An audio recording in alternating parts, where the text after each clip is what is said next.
ये आवाज़ मुझे मुसलसल अपनी तरफ खींच रही थी।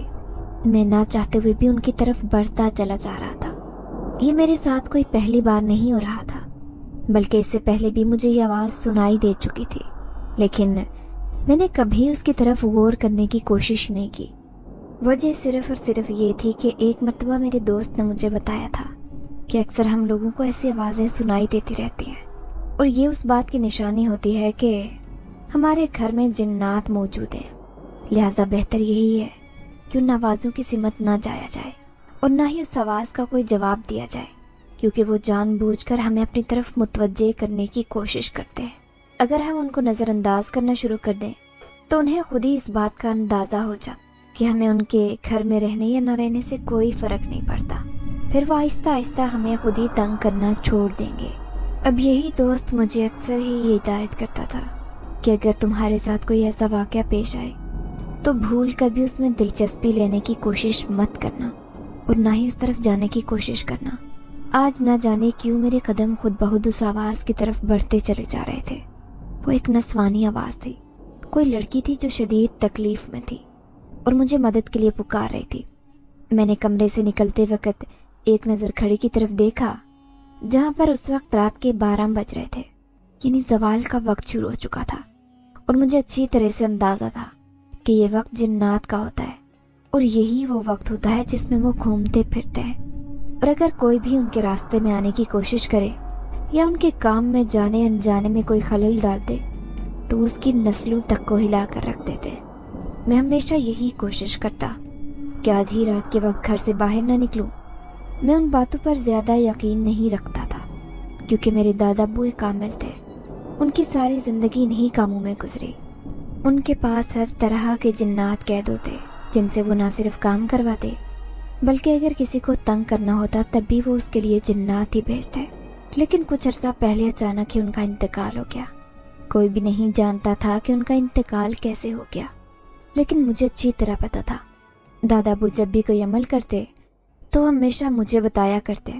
उनकी ख्वाहिश थी कि उनके बाद ये काम मैं संभालूं, लेकिन मुझे इस काम में बिल्कुल दिलचस्पी नहीं थी। मैं जानता था कि ये बहुत ही ख़तरनाक काम है। ये करना मतलब अपनी ज़िंदगी को ख़तरे में डालने के बराबर है, जबकि मुझे अपनी ज़िंदगी बहुत प्यारी थी। मैंने दादा अब्बू से हामी तो भर ली कि आपके बाद मैं ही ये सब संभालूंगा, लेकिन कभी भी मैं उनके पास कुछ सीखने के लिए नहीं गया। हमेशा ही मैं कोई ना कोई बहाना कर देता और फिर एक रात मेरे दादा अब्बू खामोशी से इस दुनिया से चले। वो निहायत ही अजीबो गरीब रात थी। कभी बारिश होती और कभी आसमान बिल्कुल साफ हो जाता। चूँकि मौसम ख़राब होने की वजह से लाइट गई हुई थी, इसीलिए कमरे में शदीद गर्मी थी। दूसरे मच्छर बहुत ज़्यादा थे। मेरी एक लम्हे के लिए भी आँख नहीं लग रही थी। बार बार मैं बेचैनी से बिस्तर से उठ बैठता। न जाने मेरे दिल में क्या आया। मैं दादा अब्बू से मिलने के लिए उनके कमरे में चला गया। मैंने देखा कि दादा अब्बू पूरे कमरे में मोमबत्तियां जला रहे थे। मैंने उनसे पूछा कि आप ऐसा क्यों कर रहे हैं। मेरी बात सुनकर वो मुस्कुराने लगे और कहने लगे, आज मैं बहुत बड़ा अमल करने जा रहा हूँ। अगर मैं उस अमल में कामयाब हो गया तो जन्नात का सरदार मेरा गुलाम बन जाएगा, लेकिन अगर मैं उस अमल में नाकाम हो गया तो मेरी ज़िंदगी भी जा सकती है। दूसरी बात सुनकर मुझे परेशानी होने लगी। मैंने दादा अब्बू को समझाते हुए कहा कि वो मेहरबानी करे इस कदर ख़तरनाक अमल में हाथ न डालें। कहीं ऐसा ना हो कि सचमुच में आपकी ज़िंदगी खतरे में पड़ जाए। दादा अब्बू मुस्कुराने लगे और कहने लगे, बेटा मुझे अब इन चीज़ों से डर नहीं लगता। मैंने सारी ज़िंदगी इन्हीं चीज़ों में गुजारी है। अब तो मुझे मौत से भी डर नहीं लगता, लिहाजा तुम्हें फ़िक्रमंद होने की ज़रूरत नहीं है। मुझे यकीन है कि मैं हमेशा की तरह कामयाब हो जाऊंगा। ये कहकर वो दोबारा से मोमबत्तियां जलाने लगे, लेकिन न जाने क्यों मुझे शिद्दत से कुछ गलत होने का एहसास हो रहा था। मेरा दिल बार बार मुझे कह रहा था कि आज रात कुछ भी ठीक नहीं होगा। मैंने आखिरी बार दादा अब्बू को समझाने की कोशिश की, लेकिन इस बार भी उन्होंने मुझे इनकार कर दिया और कहा कि तुम अभी और इसी वक्त यहाँ से चले जाओ और रात की किसी भी पहर यहाँ आने की कोशिश मत करना। कहीं ऐसा ना हो कि मेरी वजह से तुम्हें नुकसान पहुँच जाए। दादा अब्बू की बात सुनकर मैंने जल्दी से हाँ में सर हिलाया। जाते जाते मैं रुक गया और जोर से दादा अब्बू को गले से लगा लिया। और फिर फूट फूट कर रोने लगा। मुझे यूं रोता देखकर दादा अब्बू हंसने लगे और मेरा मजाक बनाते हुए कहने लगे, ये तुम्हारे अंदर लड़कियों का दिल कब से फिट हो गया है? मर्द बनो और मर्द कभी रोते नहीं। जल्दी से अपने आंसू साफ करो और जल्दी से अपने कमरे में जाओ, मेरा अमल शुरू होने वाला है। अगर वक्त निकल गया तो सब कुछ बर्बाद हो जाएगा। मैं दादा अब्बू को अलविदा कहकर अपने कमरे में आ गया। वो पूरी रात मैंने जागते हुए गुजारी। मुझे एक लम्हे के लिए भी नींद नहीं आई थी। मुझे दादा अब्बू की टेंशन हो रही थी। सुबह वही हुआ जिसका डर था। जब मेरी आंख खुली तो तब मुझे घर वालों के रोने की आवाज़ें सुनाई देने लगी। रोने की आवाज़ें सुनकर मेरा दिल तेज़ी से धड़कने लगा। मैं बार बार यही ख्वाहिश कर रहा था कि अल्लाह करे जैसा मैं सोच रहा हूँ वैसा ना हो। लेकिन कहते हैं ना कि इंसान के हाथ में कुछ भी नहीं होता वही है जो अल्लाह चाहता है। जब मैं बाहर गया तब मुझे पता चला कि दादा अब्बू का इंतकाल हो गया है। आंसू तेजी से मेरी आंखों से बहने लगे। मैंने एक नज़र अपने ताया अब्बू को देखा जो कि दादा के पास बैठे फूट फूट कर रो रहे थे और एक ही बात कह रहे थे कि ना जाने आपको एकदम से क्या हो गया। कल तक तो आप बिल्कुल ठीक थे। उनकी बात सुनकर मेरी नज़रों में गुज़श्ता रात का वाक़या घूमने लगा जब मैंने ताया अब्बू को अमल करने से मना किया था, लेकिन उन्होंने मेरी एक भी नहीं सुनी और अपनी ज़िंदगी कुर्बान कर दी। उसके बाद दादा अब्बू का कमरा हमेशा के लिए बंद हो गया। किसी को भी वहाँ जाने की इजाज़त नहीं थी। ये काम मैंने खुद ही किया था। उस कमरे की चाबी भी मेरे पास ही मौजूद थी। अक्सर छोटे बच्चे मेरे पास आते और कहते कि हमें दादा अब्बू के कमरे में जाना है, हमें उनका सामान देखना है, लेकिन मैं उन्हें डांट कर वापस भेज देता क्योंकि मुझे डर था कि कहीं ऐसा ना हो कि दादा अब्बू ने हमेशा की तरह किसी ऐसी जगह पर किसी जिन्नात को कैद किया हो जो उन बच्चों की लापरवाही से आज़ाद हो जाए। लेकिन मेरी लाख एहतियात के बावजूद भी एक दिन मेरी बहन उस कमरे में जाने में कामयाब हो गई।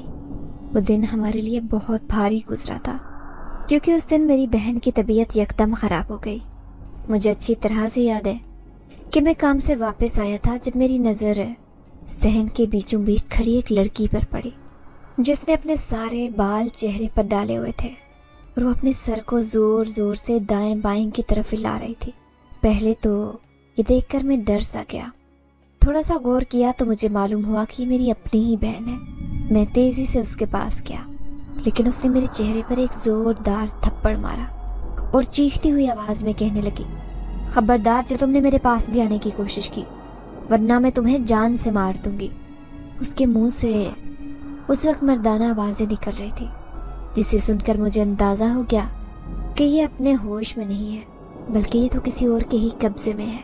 मैंने तेज़ी से अम्मी को आवाज़ दी। मेरी आवाज़ सुनकर अम्मी भी बाहर आ गई। बहन की हालत देखकर वो भी खौफज़दा हो गई थी। उसके बाद उसने तमाम घर वालों को तंग करना शुरू कर दिया। वो छोटे छोटे बच्चों के पास जाती, उनके बाल पकड़कर उन्हें हवा में उठा लेती। मैंने बड़ी मुश्किल से छोटे बच्चों को छुड़वाया और घर के तमाम लोगों से कहा कि वो इस वक्त अपने कमरों में चले जाएं, सिर्फ मेरी बहन को ही बाहर छोड़े। मेरी भाभी भी अपने कमरे में जा रही थी जब मेरी बहन तेज़ी से उनके पीछे पीछे चलने लगी। जैसे ही भाभी कमरे में दाखिल हुई, मेरी बहन भी कमरे में दाखिल हो गई। उसके बाद मैंने भाभी को जल्दी से बाहर निकाल दिया और बहन को कमरे के अंदर बंद कर दिया। अब वो कमरे के दरवाजे को ज़ोर ज़ोर से बजा रही थी और साथ मुझे ये भी धमकी दे रही थी कि अगर तुमने दरवाज़ा ना खोला तो मैं अपनी नस काट लूँगी। ये धमकी सुनकर एक लम्हे के लिए तो मैं भी डर गया, लेकिन फ़िलहाल मैंने अपने दिल को मजबूत रखना था और उन जिन्नात की धमकियों में नहीं आना था। लिहाजा मैंने घर वालों को कहा कि ये कुछ भी बोले, आप लोगों ने इसकी बात नहीं सुननी, और मैं खुद मौलवी साहब को बुलाने के लिए निकल गया। ये मौलवी हमारे मोहल्ले का सबसे जाना माना हुआ मौलवी था। उसके बारे में मशहूर था कि जिन्नात को कैद करना उसके बाएं हाथ का खेल, लेकिन मैं जानता था कि उसने ये इल्म भी मेरे दादा अब्बू से ही हासिल किया। दरअसल मेरे दादा जब जिंदा थे तो तब वो रोज़ रात को दादा अब्बू के पास आया कर और फिर सुबह फजर की अजान के साथ ही वापस चला जाता। वो दादा अब्बू से यही इल्म सीखता था। इस बारे में भी सिर्फ मुझे ही मालूम था।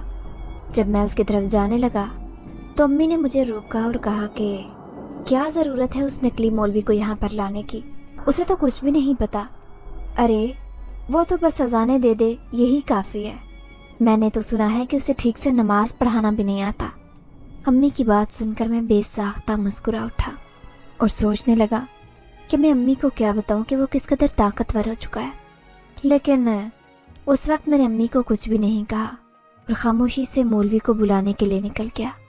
थोड़ी ही देर के बाद वो मेरे घर में दाखिल हो गया और उसने दरवाज़ा खोलने के लिए कहा। जैसे ही मैंने दरवाज़ा खोला, मेरी बहन चील की तरह मुझ पर झपटी। वो मेरे ऊपर अपने तेज़ नाखूनों से हमला करने की कोशिश कर रही थी, जबकि मैं खुद को बचाने के चक्रों में हलकान हो रहा था। उस वक्त मेरी बहन में बहुत ज़्यादा ताकत आई हुई थी। लग ही नहीं रहा था कि ये कोई लड़की है। यूँ लग रहा था जैसे उसमें 6-7 लड़कों का जोर आ गया हो। लेकिन मैं भी कोई कमज़ोर शख्स नहीं था, मेरी भी अच्छी खासी ताकत थी। यही वजह थी कि मैंने उसे कंट्रोल किया हुआ था। अचानक मौलवी ने पानी का गिलास उठाया और उसमें से चंद छींटे मेरी बहन के ऊपर डाल दिए। मेरी बहन ने अचानक मुझे छोड़ा और दूर जाकर गिरी। फिर वो तड़पने लगी। उसको यूं तड़पता देखकर मेरे दिल को कुछ हुआ। मैंने एक नज़र मौलवी की तरफ देखा। उसने आंखों ही आंखों में मुझे खामोश रहने का इशारा किया और मुझे कहा कि तुम्हें आगे बढ़ने की बिल्कुल ज़रूरत नहीं है, क्योंकि अब ये जिन्नात तुम्हें गुमराह करने की कोशिश करेंगे। लिहाजा तुम लोग बस जिन्नात की चाल समझकर खामोश बैठे रहना। बाकी का काम मैं संभालूंगा, सब कुछ देख लूंगा। लिहाजा मैंने मौलवी पर यकीन करने का फैसला किया और खामोशी से बैठकर मंजर देखने लगा। लेकिन वो मंजर बहुत ही तकलीफदा था। मौलवी जब भी मेरी बहन पर पानी के छींटे फेंकता, मेरी बहन ऊंची आवाज़ में चिल्लाने लगते। उसकी आवाज़ में बहुत दर्द होता और वह अपनी असल आवाज़ में चिल्लाती थी, जिसकी वजह से मेरा कलेजा फटने के करीब हो जाता। मैं बड़ी मुश्किल से खुद पर कंट्रोल कर रहा था और फिर अचानक ही मेरी बहन मौलवी के कदमों में गिर गई और उससे माफ़ी मांगने लगी। खुदा के लिए मुझे माफ़ कर दो, मैं कभी इसे तंग नहीं करूँगा और हमेशा हमेशा के लिए यहाँ से चला जाऊँगा, लेकिन मुझे तकलीफ़ मत दो। मेरी बहन की ये बात सुनकर मौलवी पुरस्रार अंदाज में मुस्कुराने लगा और कहने लगा, तुम्हें मैं किसी कीमत पर नहीं छोड़ सकता। मुझे पता है कि तुम्हें मैं याद नहीं होगा, लेकिन तुम मुझे अच्छी तरह से याद हो। मौलवी ने यह बात बहुत ही पुरस्रार अंदाज में कही थी। उसकी बात सुनकर मेरी बहन ने जल्दी से सर उठाकर मौलवी की तरफ देखा और फिर नफ़ी में सर हिलाकर कहने लगी, जैसे कहना चाह रही हो कि नहीं, मैं तुम्हारी बात मानने के लिए तैयार नहीं हूँ। इसके साथ ही मौलवी ने जल्दी से मेरी बहन के गिर्द गोल दायरा बांधा। मैंने उससे पूछा कि तुम क्या करने वाले हो, तो मौलवी ने मुझे खामोश रहने के लिए कहा। उसके बाद उसने आंखें बंद कर दी और मुंह ही मुंह में कुछ पढ़ने लगा। थोड़ी देर के बाद मेरी बहन की चीखें पूरे मोहल्ले में गूंज रही थी। उसकी चीखें सुनकर पूरा मोहल्ला मेरे घर जमा हो गया। ये ड्रामा मुझे बिल्कुल अच्छा नहीं लग रहा था।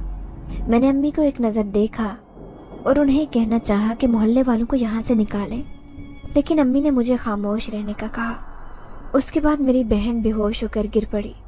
जैसे ही वो बेहोश हुई, मौलवी भी लड़खड़ा कर पीछे की तरफ हटा। यूँ लग रहा था जैसे उसे कमज़ोरी हो गई हो। मैंने मौलवी को सहारा दिया। उसके बाद जल्दी से जाकर बहन को उठाया। मेरी बहन ने अब थोड़ी थोड़ी आंखें खोली थी, मुझे देखकर मुस्कुरा रही थी। थोड़ी देर के बाद वो कहने लगी, शुक्रिया भाई, आपने मुझे बचा लिया। गलती मेरी थी, मुझे वहाँ पर जाना ही नहीं चाहिए था, लेकिन मैं क्या करती, मैं अपने तजस्सुस के हाथों बहुत मजबूर हो गई थी। ये कहकर मेरी बहन बेहोश हो गई। उसके बाद मैंने तमाम घर वालों को सख्ती से मना कर दिया और उन्हें धमकी भी दी कि अगर दोबारा किसी ने उस कमरे में जाने की कोशिश भी की और किसी के साथ ये सब कुछ हुआ तो मैं बिल्कुल मदद नहीं करूँगा, उनको उन्हीं के हाल पर छोड़ दूँगा। मेरी बहन की हालत देखकर अब सारे बच्चे बहुत डर गए थे। अब उनमें से कोई भी उस तरफ जाने की कोशिश नहीं करता। दिन तेज़ी से गुजरते जा रहे थे। अब उन दिनों गर्मी बहुत ज़्यादा होती थी, लिहाजा मेरे गोलगप्पों की रेडी का कोई फ़ायदा नहीं था, क्योंकि बहुत कम लोग गर्मी में घर से बाहर निकलते। उन दिनों बच्चों के स्कूल की भी छुट्टियां चल रही थी, जिसकी वजह से मेरे गोलगप्पे ना बिकने के करीब थे। मैं बहुत ज़्यादा मायूस हो चुका था। एक दिन उसी मायूसी में मैं घर वापस आया। अम्मी ने मुझे परेशान देखा तो मुझसे पूछने लगी कि क्या हो गया है। मैंने अम्मी को बात बता दी। मेरी बात सुनकर अम्मी मुझे मशवरा देने लगी और कहने लगी कि तुम शादी कर लो। میں نے امی کی طرف یوں دیکھا جیسے انہوں نے کوئی انوکھی بات کر دی ہو۔ واقعی انہوں نے انوکھی بات ہی کر دی تھی، کیونکہ مجھے یہاں پر اپنے کھانے کے لیے پیسے نہیں جمع ہو رہے تھے اور وہ میرے سر پر ایک اور ذمہ داری ڈالنے کے بارے میں سوچ رہی تھی۔ تھوڑی دیر کے بعد امی نے اپنی اس بات کی وضاحت دی اور مجھے کہنے لگی کہ میں اس لیے کہہ رہی ہوں کیونکہ تمہاری بیوی اپنے حصے کا رزق لے کر ہی آئے گی، جس کی وجہ سے تمہارے رزق میں اضافہ ہو جائے گا۔ میں نے امی کو کہا بس رہنے دیجئے، بعد میں جو ہوگا میں خود ہی سنبھال لوں گا، بس آپ میرے لیے دعا کیجئے کہ اللہ میرے رزق میں برکت عطا کرے۔ امی نے مجھے دعا دی اور کہا کہ فکر کرنے کی ضرورت نہیں ہے، مجھے پتا ہے کہ انشاءاللہ میرے بیٹے کے نصیب ایک دن ضرور کھلیں گے۔ امی کی دعا سن کر مجھے کسی حد تک تسلی مل گئی۔ اب مجھے یقین ہو گیا تھا کہ ایک دن اللہ تعالیٰ میری ضرور مدد کریں گے اور میرے رزق میں اضافہ کریں گے۔ ایک دن میں اکیلا ہی بیٹھا ہوا تھا، مجھے دادا ابو کی شدید یاد آ رہی تھی۔ ان کے ساتھ بیتا ہوا وقت بار بار میری نظروں کے سامنے گھوم رہا تھا، جس کی وجہ سے میری آنکھوں میں آنسو آ گئے۔ نہ جانے میرے دل میں کیا آیا۔ میں نے ان کے کمرے میں جانے کے بارے میں سوچا تاکہ ان کی خوشبو سونگھ کر ان کی موجودگی کا احساس کر سکوں، لیکن جب میں ان کے کمرے میں جانے لگا تو میرا دل ایک عجیب سے انداز میں دھڑکا، اور ایسا تب ہوا تھا جب میرے ساتھ کوئی برا واقعہ پیش ہونے والا ہو۔ ابھی بھی ایک لمحے کے لیے میں نے سوچا کہ مجھے واپس چلے جانا چاہیے، ایسا نہ ہو کہ میں خود ہی کسی بڑی مشکل میں پھنس جاؤں۔ باقی تمام لوگوں کو تو میں نے منع کیا تھا کہ تم لوگ اس کمرے میں نہ جاؤ، اور اب خود ہی سب سے چھپ کر جا رہا ہوں۔ میرا ضمیر مجھے ملامت کرنے لگا۔ کافی دیر میں خود سے سوال جواب کرتا رہا، لیکن پھر تجسس کے ہاتھوں مجبور ہو کر میں نے اس کمرے میں جانے کا فیصلہ کیا۔ دوسری طرف مجھے دادا ابو شدت سے یاد آ رہے تھے۔ میں ان کی کتابیں کھول کر ان کی خوشبو محسوس کرنا چاہتا۔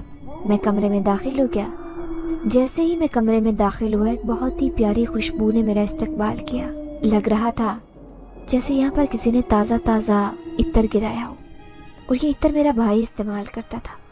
میرا دماغ دوبارہ غصے سے گھومنے لگا، یعنی کچھ دیر پہلے ہی میرا بھائی یہاں سے ہو کر گیا تھا، لیکن کیوں؟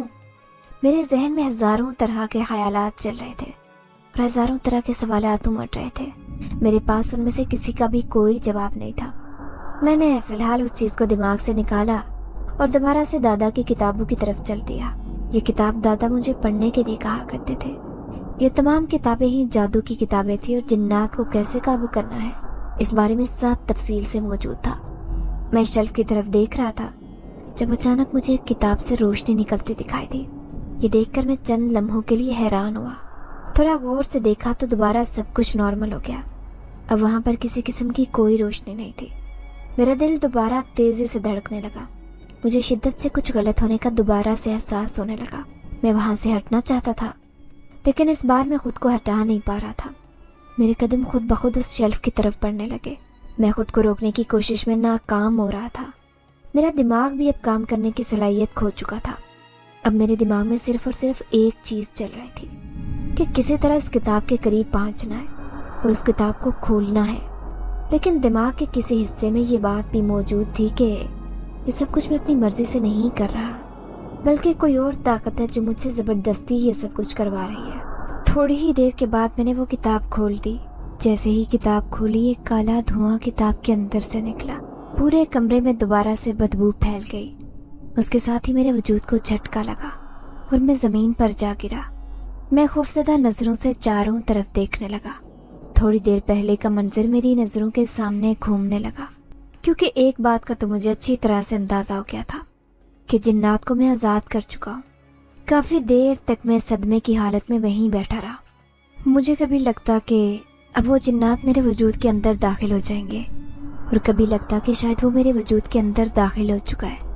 کافی دیر میں اپنی حالت کو سمجھنے کی کوشش کرتا رہا، لیکن جب زیادہ وقت گزرنے کے باوجود بھی کچھ نہ ہوا تو مجھے تھوڑی سی تسلی ہو گئی کہ یہ سب کچھ ٹھیک ہے۔ ایسا ویسا کچھ نہیں ہوا۔ میں تیزی سے کمرے سے نکل کر اپنے کمرے کی طرف بھاگا۔ میں دروازہ لاک کرنا بھی بھول گیا تھا۔ رات کے وقت جب میں لیٹا ہوا تھا، اچانک میرے ذہن میں آیا کہ میں دروازہ لاک کر کے نہیں آیا۔ وہی دروازہ لاک کرنے کے لیے جب میں دوبارہ گیا تو یہ دیکھ کر میرے قدموں کے نیچے سے زمین نکل گئی کہ وہ دروازہ لاک تھا۔ صبح میں نے اپنے گھر والوں سے اس بارے میں پوچھا तो उन्होंने मुझे साफ साफ इनकार कर दिया कि उन्हें तो इस बारे में कुछ पता ही नहीं है। घर वालों की बात सुनकर मैं खामोश हो गया। मैंने उन्हें कल रात के वाक़े के बारे में नहीं बताया, क्योंकि मैं नहीं चाहता था कि वो मेरी बेइज्जती करे या वो ये ना सोचें कि हमें मना करके खुद ये हर काम करता है। यही सोचकर मैं खामोश हो गया और दोबारा अपने घर वालों से इस बारे में बात ना की। लेकिन उस दिन के बाद से मेरी ज़िंदगी अजीरन बन गई। मुझे अपनी ज़िंदगी में बहुत सी तब्दीलियों का एहसास होने लगा, और ये तब्दीलियाँ खुशकुन तब्दीलियाँ नहीं थी, बल्कि वो बहुत ही ख़तरनाक तब्दीलियाँ थी। हर वक्त मुझे यूँ महसूस होता रहता जैसे कोई मुझे देख रहा है। अब तो मुझे पुकार की आवाज़ भी सुनाई देने लगी। एक नस्वानी आवाज़ थी जो मुसलसल मुझे पुकारती। जब मैं उसकी तरफ बढ़ता तो वो आवाज़ आना ख़त्म हो जाती। अब तो मैंने उस आवाज़ के पीछे जाना ही छोड़ दिया था, क्योंकि मुझे अपने दोस्त की एक बात याद थी कि तुम जितना उसके पीछे भागोगे ये उतना ही तुम्हें अपने पीछे भगाएगी। तुम बस खामोशी से बैठे रहो, देखना सारी हकीकत खुद ब खुद तुम्हारे सामने आ जाएगी। लेकिन उसी चक्कर में आज का दिन आ गया, जब मेरे कदम खुद ब खुद उसी आवाज़ की तरफ बढ़ते चले जा रहे थे। अचानक मेरी नज़र सहन में खड़ी एक लड़की पर पड़ी, जिसके काले स्याह बाल उसकी कमर में फैले थे। अचानक तेज़ हवा चलने लगी, जिसकी वजह से उसके बाल उड़ने लगे। उसे देखकर मेरे जहन में जो सबसे पहला ख्याल आया वो एक डायन का आया। मेरा दिल तेज़ी से घबराने लगा और मुझे लगने लगा कि ये कोई डायन है जो मेरा खून पीकर मेरा काम तमाम कर देगी। अचानक मेरे कानों में दोबारा से सरगोशी हुई। कोई नस्वानी आवाज़ थी जो बहुत प्यार से मुझे तसल्ली दे रही थी और कह रही थी, फिक्र मत करो, मैं कोई डायन नहीं हूँ जो तुम्हारा खून पी जाऊंगी, बल्कि मैं तो एक प्यारी सी जिनजादी हूँ जो सिर्फ और सिर्फ तुम्हें प्यार देगी। उसकी बात सुनकर बेसाख्ता मेरे मुंह से निकला, नहीं, मुझे तुम्हारा प्यार नहीं चाहिए, मेहरबानी करके मेरी ज़िंदगी से चली जाओ। मेरी ये बात करने की देर थी कि वो खिलखिलाने लगी। उसकी हंसी बहुत ही खूबसूरत थी। चंद लम्हे तो मैं उसकी हंसी में ही खो गया और सोचने लगा कि ये इतना खूबसूरत हंसती है, उसकी शक्ल तो फिर बहुत ज़्यादा प्यारी होगी। मैं यही सोच रहा था कि उसने दोबारा मुझसे पूछा, क्या तुम मुझे देखना चाहोगे? मैंने बेसाख्ता हाँ में जवाब दिया। उसने मुझे कहा कि इसके लिए तुम्हें अभी और इसी वक्त छत पर आना होगा। उसकी बात सुनकर मैं ना चाहते हुए भी छत की तरफ बढ़ने लगा। अब मेरे दिल में तजस्सुस के साथ खौफ भी था। मैं छत पर पहुंचा ही था कि जब मेरी नज़र छत के बीचों बीच खड़ी उस लड़की पर पड़ी, जो पहले तो ज़मीन पर खड़ी थी लेकिन अब एकदम से वहां पर आ गई थी। ये देखकर मुझे थोड़ा सा खौफ महसूस हुआ, लेकिन फिर मैंने खुद को ये कहा कि इसमें इतना डरने की क्या बात है, जाहिर सी बात है ये एक जिनजादी है, उसके पास भी जादू होगा ही। बाकी मर्दों की तरह मैं भी एक आम सा रवायती सा मर्द था, चाहे कोई लड़की हो या चुड़ैल। मैं यही देखना चाह रहा था कि वो कितनी ज़्यादा खूबसूरत है, और फिर उसी चक्कर में मैं छत पर आ गया। अभी मेरे दिल में ये बात आ ही रही थी कि अगर ये डरावनी हुई और इसे देखकर मेरा दिल बंद हो गया, फिर मैं क्या करूँगा। उसने मुझे तसल्ली दी और कहा, डरने की ज़रूरत नहीं है, मुझे देखकर तुम्हारा दिल बंद नहीं होगा, लेकिन मैं ये बात गारंटी से कह देती हूँ कि तुम्हारा मुंह खुले का खुला ज़रूर रह जाएगा, क्योंकि तुमने मेरे जैसा हुस्न अपनी ज़िंदगी में नहीं देखा होगा। मैं जिन्नात के कबीले की शहजादी हूँ। मेरा हुस्न न सिर्फ अपनी दुनिया में बहुत ज़्यादा मशहूर है, बल्कि तुम्हारी दुनिया में भी जो शख्स मुझे देखता है मेरा दीवाना हो जाता है। जिनजादी की दूसरी बात सुनकर ना जाने मुझे क्यों बुरा लग गया। मुझे अभी ही गुस्सा आने लगा कि मेरे अलावा कोई और क्यों देखता है, और अपनी उस बदलती हुई हालत पर मैं खुद ही हैरान हो रहा था। मैंने उससे कहा कि अब मुझे ज़्यादा बेचैन ना करो और अपना दीदार करवाओ। मेरी बात सुनकर वो हंसने लगी। इससे पहले कि वो मेरी तरफ पलट कर देखती, अचानक मेरा भाई वहाँ पर आ गया। जैसे ही वो वहाँ पर आया, जिनजादी गायब हो गई। मुझे छत के बीच खड़ा देखकर वो परेशान हो गया और मुझसे पूछने लगा, तुम इतनी देर से यहाँ पर क्या कर रहे हो? उसकी बात सुनकर मुझे समझ नहीं आई, तो मैंने कह दिया कि नीचे गर्मी थी, मुझे नींद नहीं आ रही थी, इसलिए हवा लेने के लिए ऊपर आ गया।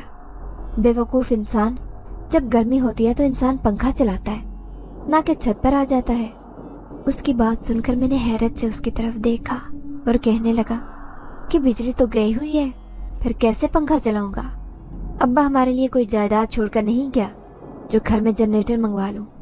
मेरे भाई ने जमाई रोकी और मुझे कहने लगा, तुझे वाकई नींद चढ़ी हुई है, जाके नीचे देख, लाइट है, बस तेरा दिमाग चला गया है। ये कहकर वो नीचे चला गया, जबकि मैं भी हैरत से उसके पीछे पीछे नीचे आया। मैंने देखा कि वाकई लाइट मौजूद थी। मैंने अपने भाई से पूछा, ये कब आई है? तो उसने मुझे कहा कि ये गई ही नहीं थी, लाइट काफ़ी देर से मौजूद है। तब मुझे अंदाज़ा हुआ कि वो सारा ड्रामा जिनज़ादी ने मुझे बुलाने के लिए किया था। उसने मेरी नज़र को धोखा दिया था, जिसकी वजह से मैं वही कुछ देख रहा था जो मुझे दिखाना चाह रही थी। खैर, मैं बेसाख्ता मुस्कुरा दी और अपने कमरे में आ गया। कमरे में लेटे हुए मुझे थोड़ी देर गुजरे थे, जब मुझे यूं महसूस हुआ जैसे कोई मेरे बालों में उंगलियां फेर रहा हो। मैंने तेज़ी से आंखें खोल दी, ऊपर की तरफ देखने लगा, लेकिन मुझे कोई भी नज़र नहीं आ रहा था।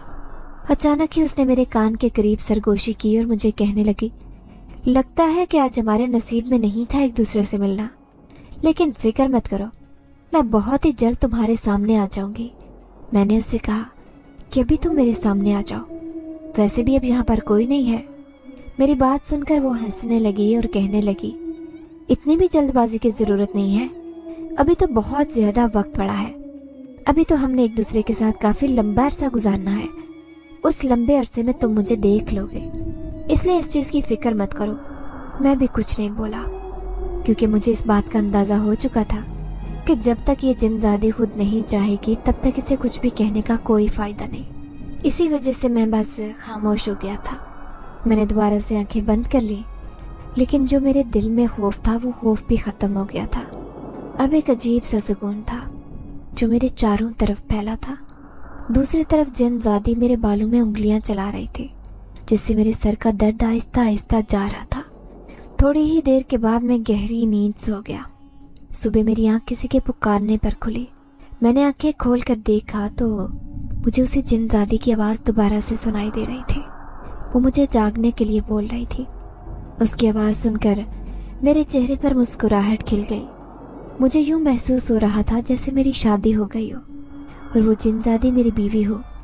मैंने उसे मुस्कुराते हुए कहा कि बीवियों वाले काम करती हो, लेकिन अपना दीदार फिर भी नहीं करवाती। वो खिलखिलाकर हंसने लगी और कहने लगी कि अभी बहुत ज़्यादा वक्त बाकी है, अभी तुम सिर्फ और सिर्फ सब्र करो। मैं भी देखना चाहती हूँ कि तुम में कितना सब्र है। मैंने एक गहरी सांस ली और कहा कुछ भी नहीं। जब मैं नहाकर बाहर निकला तो उसने पहले ही मेरे कपड़े निकाल कर रखे थे। ये देखकर मैं दोबारा से मुस्कुराने लगा। जिनज़ादी की मौजूदगी से मेरे काम खुद ब खुद ही ठीक होने लगे थे। अब तो मेरे गोलगप्पों की रेहड़ी पर हर वक्त ही रश लगा रहता। न जाने वहाँ पर कहाँ कहाँ से लोग उठकर चले आते और फिर एक साथ ही बहुत सारे गोलगप्पों की फरमाइश करते थे, जिससे मेरा सारा कारोबार बहुत अच्छा जा रहा था। अब घर में पैसों की रेल पेल हो गई थी। अब्बा को भी दोबारा से एक कंपनी में काम मिल गया था। बिलाशुबा वो एक मामूली सा काम था, लेकिन उससे हमारे घर के हालात काफ़ी हद तक बेहतर हो गए थे। मेरी छोटी बहन, जिसे पढ़ने का बहुत शौक था लेकिन गुर्बत की वजह से पढ़ नहीं पा रही थी, मैंने सबसे पहले जाकर उसका कॉलेज में दाखिला करवाया। वो बहुत ज़्यादा खुश हुई। उसके चेहरे की खुशी देखकर मेरा दिल भी मुतमईन हो गया। मैं उस जिनज़ादी का जितना भी शुक्रिया अदा करता वो कम था। अब दूसरी तरफ मुझे उस जिनज़ादी की आदत हो गई थी। मैं जब भी कहीं जाता मेरे दिमाग में सिर्फ और सिर्फ वही सवार होती, और अगर कोई काम कर रहा होता तब भी मेरे जहन में उसी का ख्याल चल रहा होता कि मैं किसी भी तरह से यही कोशिश करता कि अपने कमरे में पहुंच जाऊं और उससे बातें करना शुरू कर दूं। अब उससे बातें करने की मुझे बहुत आदत हो गई थी। जिस दिन उससे मैं बात नहीं करता मुझे लगता कि मेरा दिन अधूरा रह गया है। अब अगर वो मुझे ज़्यादा वक्त नहीं देती तो मैं उससे नाराज़ हो जाता। दूसरी तरफ मेरी अम्मी बार बार मुझे शादी के लिए कह रही थी। अम्मी जब शादी का नाम लेती मुझे गुस्सा आ जाता और मैं चिढ़ जाता। अक्सर तो मैं अपनी अम्मी से भी बदतमीज़ी कर जाता। मेरी ये हालत देखकर अम्मी शक में मुब्तला हो गई। एक दिन उन्होंने मुझे अपने पास बिठाया और मुझे कहने लगी कि मुझे बताओ तुम्हारे साथ क्या मसला है। मैंने सवालिया नज़रों से अपनी अम्मी की तरफ देखा और उनसे पूछने लगा कि अब किस बारे में बात कर रही है। अम्मी ने मुझे कहा कि काफ़ी दिन से मैं देख रही हूँ कि तुम्हारे तेवर ठीक नहीं है। जब भी मैं तुम्हें कोई बात कहती हूँ तुम गुस्सा कर जाते हो या फिर मुझे इनकार कर देते हो। क्या मैं पूछ सकती हूँ कि इस सब की वजह क्या है? मैंने उन्हें ये कहा कि ये सिर्फ आपकी गलत फहमी है, हकीकत में ऐसा कुछ भी नहीं है, मैं बिल्कुल नॉर्मल हूँ। लेकिन अम्मी मेरी बात मानने को तैयार ही नहीं थी। फिर भी वो मुझसे पूछने लगी कि तुम किस लड़की को पसंद करते हो। मैंने अम्मी को कहा कि मैं किसी को पसंद नहीं करता और उन्हें हर तरह से यकीन दिला दिया। अचानक मेरे दिल में न जाने क्या आया। मैंने अम्मी से सवाल कर दिया, अम्मी क्या हम जिन्नात से शादी कर सकते हैं? मेरी बात सुनकर अम्मी ने मेरी तरफ यूं देखा जैसे मैंने कोई अनोखी बात कर दी हो, और फिर मेरे सर पर चांटा लगाते हुए कहने लगी, बेटा क्या तुम वाकई बावले हो गए हो या जानबूझकर बावलों की तरह पेश आ रहे हो? मैं बुरा मना गया और अम्मी को कहने लगा कि मैं आपसे वाकई एक सवाल कर रहा हूँ और मुझे इसका ठीक ठीक जवाब दें। अम्मी मुझे कहने लगी कि ऐसा बिल्कुल भी मुमकिन नहीं, जिनजात और इंसान का कोई जोड़ नहीं, क्योंकि जिनजात जो होते हैं वो आग से पैदा होते हैं और हम इंसान मिट्टी से पैदा किए गए हैं। अगर हम उन दोनों को मिलाने की कोशिश करेंगे तो अंजाम तबाही के अलावा कुछ नहीं होगा। फिर वो मेरी तरफ मशकूक नज़रों से देखते हुए पूछने लगी, मुझे ये ना बताना कि तुम पर कोई जिनजादी आशिक हो गई है? अम्मी की बात सुनकर मैं जल्दी से खौफजदा हो गया और तेज़ी से नफ़ी में सर हिलाने लगा, जबकि अम्मी हंसने लगी और कहने लगी, मैं तो मजाक कर रही थी। ये कहकर वो वहां से उठकर चली गई। मैं मायूस होकर वहीं बैठा रहा। थोड़ी ही देर गुजरी थी कि मुझे उस जिनजाती की दोबारा से आवाज़ सुनाई दी। अब वो काफ़ी मायूस लग रही थी। वो मुझे कह रही थी कि ना जाने क्यों मुझे लग रहा है कि हम दोनों एक दूसरे से बहुत जल्द अलग हो जाएंगे। उसकी बात सुनकर मैंने बेचैनी से पहलू बदला और उससे कहने लगी कि खुदा के लिए ऐसा मत बोलो, जब तुम ऐसा कहती हो तो मेरा दिल धड़कता है। वो मुझे कहने लगी कि लगता है तुम्हारी माँ ठीक कह रही है, हमारा कोई भी वजूद नहीं है। मैंने उससे कहा कि तुम यहीं पर खामोश हो जाओ, अगर तुमने मजीद कोई बात की तो मैं तुमसे नाराज़ हो जाऊंगा।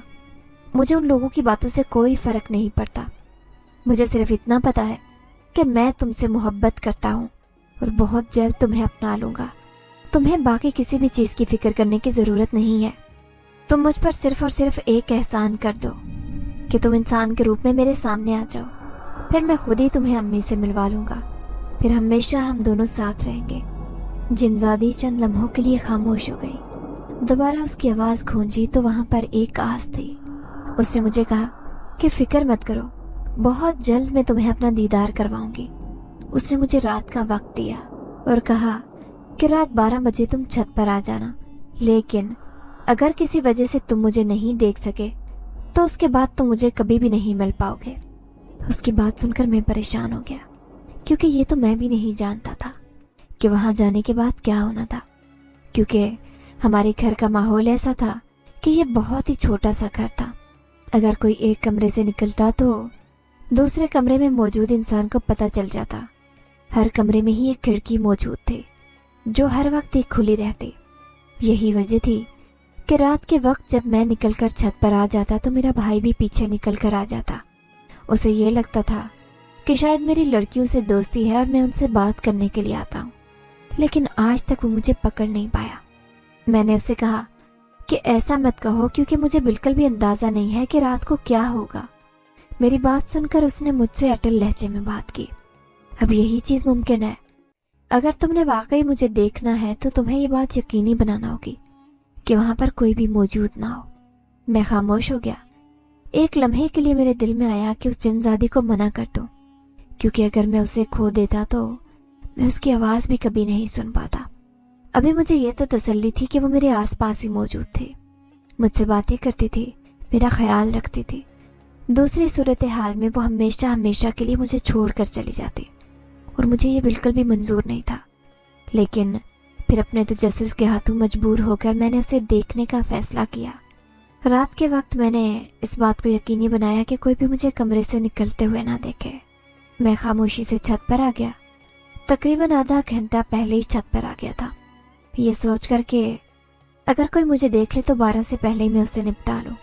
12 बजे का वक्त था जब दोबारा से वो जिनजादी मेरे सामने हाजिर हो गई। वो बहुत ही प्यारी और खूबसूरत लड़की थी। उससे ज़्यादा खूबसूरत लड़की मैंने अपनी ज़िंदगी में नहीं देखी थी। वो बहुत ज़्यादा सफ़ेद थी, हाथ लगाने से भी मैली होती थी। मैं मुंह खोले चंद लम्हे तो उसे देखता ही चला गया। मुझे यकीन नहीं आ रहा था कि मेरी महबूबा इस कदर खूबसूरत भी हो सकती है। मेरे इस तरह देखने पर वो शर्मा गई और कहने लगी, इस तरह मत देखो, मुझे शर्म आ रही है। उसकी बात सुनकर मैं मुस्कुरा दिया, क्योंकि मैं कभी भी नहीं सोच सकता था कि ये जिनजाती भी शर्माती होगी। मैं उसके साथ ही छत पर बैठ गया और उससे बातें करने लगा। आज मैं उसे इतने करीब से देख रहा था और महसूस भी कर रहा था। मेरे दिल में उसके लिए जो मोहब्बत थी उसमें मजीद इजाफा हो गया। अब तो मैं बस उस दिन का इंतज़ार कर रहा था जब मैं उसे अपना बना लेता। लेकिन मैं नहीं जानता था कि बाज़ औक़ात इंसान जो सोचता है वो वैसा नहीं होता। बाज़ औक़ात इंसान की ज़िंदगी में ऐसे वाक़यात पेश आते हैं जिनके बारे में उसने कभी गुमान नहीं किया था, और वो वाक़यात न सिर्फ उस इंसान की ज़िंदगी को हिला कर रख देते हैं बल्कि उसकी आने वाली ज़िंदगी भी मुतासिर करते हैं, और फिर वो सारी ज़िंदगी उन्हीं वाक़यात की यादों में गुजार देता है। मेरे साथ भी कुछ ऐसा ही होने जा रहा था। मैं नहीं जानता था कि चंद लम्हे सुकून हासिल करने के बाद मुझे सारी ज़िंदगी रोना होगा। वो रात में उस जिनजादी से बातें करता रहा। अगले दिन भी वो जिनजादी मेरे साथ मौजूद रही। उसकी मौजूदगी मुझे बहुत सुकून दे रही थी। उस दिन बहुत अजीब बात हुई। अब्बा घर के अंदर दाखिल हुए। वो चेहरे से बहुत खुश नजर आ रहा था। अब्बा को खुश देखकर मैं भी खुश हो गया और उससे पूछने लगा कि खैरियत तो है, आपकी इस कदर खुशी की वजह क्या है। उन्होंने मेरी बात सुनकर एक पोटली मेरे सामने की। उस पोटली को देखकर मैंने अब्बा की तरफ सवालिया नजरों से देखा और उनसे पूछने लगा कि इसमें क्या है। उन्होंने पुरजोश अंदाज में कहा कि खुद ही उसे खोलकर देख लो। जैसे ही मैंने पोटली खोली, अंदर पड़े मवाद को देखकर मेरी आंखें खुली की खुली रह गईं, क्योंकि अंदर बहुत कीमती हीरे और सोना पड़ा था। मैंने बेसाख्ता अब्बा की तरफ देखा और उनसे पूछने लगा कि आपको ये पोटली कहाँ से मिली। मेरी बात सुनकर अब्बा मुस्कुराने लगे और कहने लगे, मैं नहीं जानता कि वो लड़की कौन थी, लेकिन मैं अकेला बैठा हुआ था जब वो लड़की मेरे पास आई और कहने लगी, आपको कुछ सामान देना है। मैं हैरान हो गया और उससे कहा कि ऐसा कौन सा सामान देना है मुझे, जबकि मैंने तो कभी तुम्हारे पास कुछ रखवाया ही नहीं। उसने कुछ भी नहीं कहा और ये पोटली मेरे हवाले कर दी। उसके बाद मेरे देखते ही देखते वो नजरों से ओझल हो गई थी। मैंने उसकी गैर मौजूदगी में जब वो पोटली खोली तो अंदर हीरे पड़े देखकर मेरी आंखें खुली की खुली रह गई। पहले तो मुझे यकीन ही नहीं आया कि ये वाकई हकीकत है। जब मैंने उन्हें बाहर निकाल कर देखा तो मुझे पता चला कि ये वाकई सच है, और अब मैं जल्दी से ही अपने घर लेकर आया हूँ ताकि वहां पर कोई शख्स मेरे हाथ में देख न ले। और मुझे हैरत तो इस चीज की हो रही है कि आखिर वो लड़की थी कौन और उसने मेरी मदद क्यों की। अब्बा तो ये कहकर खामोश हो गए, लेकिन मेरा दिल एक अजीब से अंदाज में धड़कने लगा था। मुझे जिनजादी की कही हुई बात याद आ रही थी कि फिक्र मत करो, अगर मैं कभी तुम्हारी जिंदगी से गई तो तुम्हें इतना मालामाल कर जाऊंगी कि तुम्हें कभी किसी चीज की जरूरत नहीं पड़ेगी और ना ही तुम्हें कभी मेरी याद आएगी। अब यानी वो मुझे मालामाल तो कर गई थी, लेकिन उससे दूरी मुझसे बर्दाश्त नहीं हो रही थी। मैं तेजी से वहां से निकलकर अपने कमरे की तरफ गया और जिनजादी को आवाजें देने लगा, लेकिन अब कोई भी मेरी पुकार का जवाब नहीं दे रहा था। मैं वहीं जमीन पर बैठ गया और अपना सर दोनों हाथों में गिरा दिया और फूट फूट कर रोने लगा। मुझे रोते हुए थोड़ी ही देर गुजरी थी जब अचानक ही मुझे यूं महसूस हुआ जैसे किसी ने मेरे कंधे पर हाथ रखा हो। मैंने जल्दी से सर उठाकर देखा तो वहां पर वही जिनजादी खड़ी मुस्कुरा रही थी, लेकिन उसकी आंखें भी आंसू से भरी थी। मैंने उसे देखा और उसके गले लग गया। वो भी फूट फूट कर रोने लगी। थोड़ी देर बाद उसने मुझे खुद से अलग किया और मुझे कहने लगी कि तुम्हारे साथ मेरा वक्त मुकम्मल हो गया है, अब मुझे वापस जाना होगा। जिनजादी की बात सुनकर मैंने तेजी से नफी में और उससे कहने लगा, ऐसा मुमकिन नहीं हो सकता, तुम मुझे छोड़कर नहीं जा सकते, मैं तुम्हें कहीं नहीं जाने दूंगा। जबकि जिनजादी मुझे समझाने की कोशिश कर रही थी और कह रही थी कि तुम्हारे साथ ज्यादा अरसा रहना मेरे लिए ठीक नहीं है, क्योंकि मेरे कबीले के लोग मुझे इस चीज की इजाजत नहीं दे रहे। उसकी बात सुनकर मैं तड़प उठा और उससे शिकायत करते हुए कहने लगा कि तुमने पहले इस बारे में क्यों नहीं सोचा, पहले तुम मेरी जिंदगी में क्यों आई थी, तुमने मुझे अपनी आदत क्यों डाली। अब जबकि मैं तुम्हारा दीवाना बन गया हूँ तो तुम मुझे इस तरह से छोड़कर नहीं जा सकते। जिनजादी मेरे कदमों में बैठ गई। मैं तेजी से पीछे हट गया। वो मुझसे माफी मांगते हुए कहने लगी कि मुझसे बहुत बड़ी गलती हो गई, लेकिन पहले मैं खुद भी यही सोचती थी कि मैं तुम्हें हासिल कर लूँगी। जब मैंने उन्हें कबीले में इस बारे में बात की तो मुझे बहुत ज़्यादा मुश्किलात का सामना करना पड़ा। अब तुम्हें छोड़ने के अलावा मेरे पास और कोई चारा नहीं है। लेकिन हाँ, अगर मैं तुम्हें अपना लूँ तो वो मुझे जान से मार देंगे। इसी तरह ना तो तुम मुझे हासिल कर पाओगे और ना ही मैं अपने लोगों को हासिल कर पाऊंगी। लिहाजा बेहतर यही है कि हम यहाँ पर अपने अपने रास्ते अलग कर लें। इस बार मैं कुछ भी नहीं बोला क्योंकि मुझे पता था कि वो फैसला कर चुकी है। उसके बाद वो मेरी ज़िंदगी से हमेशा हमेशा के लिए निकल गई और दोबारा कभी पलट कर नहीं आई। लेकिन मैं आज तक उसकी यादों से निकल नहीं पाया। आज भी मैं उसे वैसे ही याद करता हूँ और रोता रहता हूँ। उसके लिए मेरे दिल में जो मोहब्बत है वो ख़त्म नहीं हो रही। यही वजह है कि आज तक मैं किसी को भी अपना नहीं पाया। मेरी काफ़ी उम्र हो चुकी है लेकिन मैंने आज तक शादी नहीं की।